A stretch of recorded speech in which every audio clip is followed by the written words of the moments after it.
are you? I came with a new video which I posted last time, and many people have liked that. And few students, as I told them to ask some doubts after seeing the previous video, they definitely came up with a query. I'm happy for that they are following and subscribing my channel. So few students has asked me that you posted video on the substrative phosphorylation, and we want to have a more insight about that, why we need that when we have electron transport chain. In the last video I told that there is an electron transport chain for the production of ATP, and I told that in that video that I'll be posting the electron transport chain and the importance of substrative phosphorylation even though there is an electron transport chain. So with that view, I am today here to present a new video on the importance of these two reactions. Welcome to my YouTube channel, Medical Courses ADC. So this channel is intended for those students who are struggling to understand the basic concepts, and those who are having a by heart, without understanding concept, they simply by heart go there, write the exam, and they get confusion and they write some wrong thing and they come out and they suffer. So I don't want that to happen. And if you know these concepts in these videos, I'm sure that you don't have to go and read again. Just if you listen to this video and see, you will be able to understand the concept behind it, and no longer you will be having habit of by hearting the things, right? So I'm sure about this. So watch this video, then you just give me your feedback. The subject biochemistry, and this is the query from the students who attended the last video. So they asked me why we need substrative phosphorylation when we have electron transport chain for ATP production. It's a quite interesting question, isn't it? We already have a sophisticated mechanism where the ATP can be produced through electron transport chain in the mitochondria. But as in my last video, I told you that we can also get the ATP through substrative phosphorylation. So when ETC is there, why we need substrative phosphorylation? What's the need for that? We'll see. So if you see in electron transport chain, here there is oxidation, it means oxygen, and phosphorylation. Both are coupled for production of ATP. This occurs in mitochondria. And in mitochondria, the time taken for production of ATP is quite longer, right? So the criteria is oxidation coupled with phosphorylation, phosphorylation of phosphate to the ATP of ATP. Criteria 2 should occur in mitochondria, and third thing is it is quite time-consuming process. Whereas in substrate level phosphorylation, this occurs in those cells which lack mitochondria. What about the RBC? RBC is not having mitochondria, but you need ATP. So there, it's taking the phosphate from substrate directly and getting the formation of ATP. Compared to ETC, the substrate level phosphorylation ATP production is quite quicker. It's not time consuming and serves as efficient source for production of ATP, and is not depending on the electron transport chain. This is the basic difference, right? So I told that substrate level phosphorylation occurs in cells that lack mitochondria. Now one more question I got. Does this substrate level phosphorylation occurs in mitochondria? Yes. In conditioned way, the oxygen is depleted in muscle, as in case of anoxia. If you want immediately the ATP, it will not depend on electron transport chain. It has to get immediate phosphate, so it takes directly from the substrate, because as I told, electron transport chain is a quite lengthy process, and mitochondria will be under stress in case of anoxia. So it will have less efficiency for the production of ATP in case of oxygen deprived condition. In those cases, immediately it takes the phosphate from substrate using TCS cycle that is already occurring inside the mitochondria. So this substrate level phosphorylation acts like an alternate pathway for ATP production in case of emergency situation when there is oxygen deprivation. What's the basic difference? Now, just we'll have a slight insight of this oxidative phosphorylation.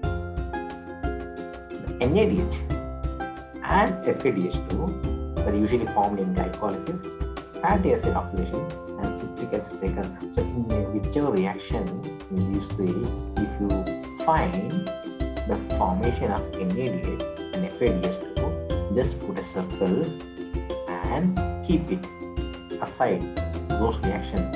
That the production of this NADH and FADH2 is for getting through the ETP, electron transport. So these have a role in the electron transport. So there is a connection between these reactions, the electron transport chain, because these NADH and FADH2 are called as energy-rich molecules. Why? Because they contain a pair of electrons. These electrons can be transferred in the electron transport chain. So for what? To reduce the molecular oxygen inside the mitochondria for production of water.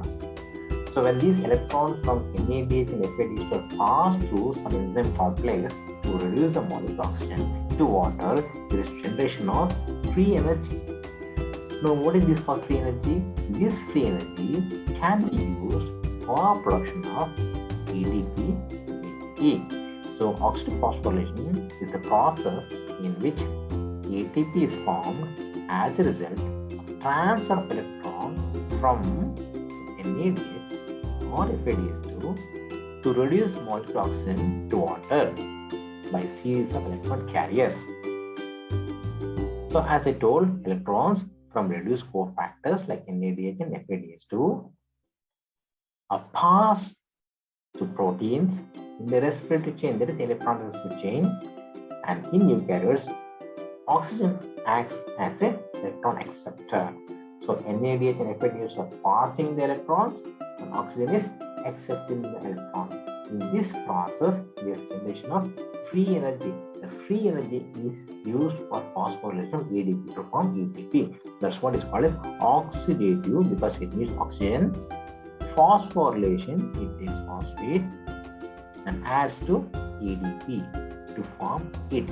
You can see this is the reducing cofactors having electrons pass here, and this molecular oxygen will accept that electron and forms water. And what are the free energies generated here used for phosphorylation of ADP to ATP? Right.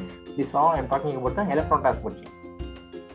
Now, if you summarize this, oxidative phosphorylation is a process by which electrons are carried from the reduced cofactors like NADH and FADH2 that form during glycolysis, PCS cycle, and also in the oxidation of the fatty acid, and they are stepwise funneled to the oxygen.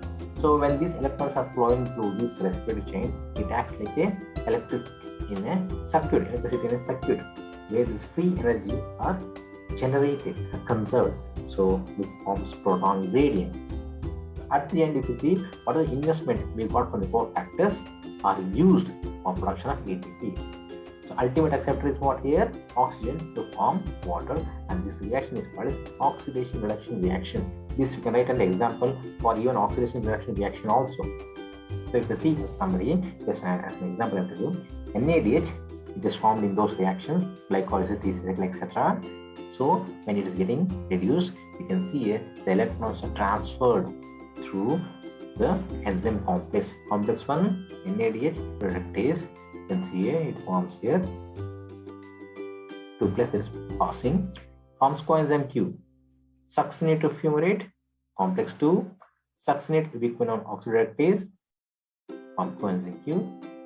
And when this electrons again passes through this enzyme 3 complex, ubiquinol cytochrome C oxidase.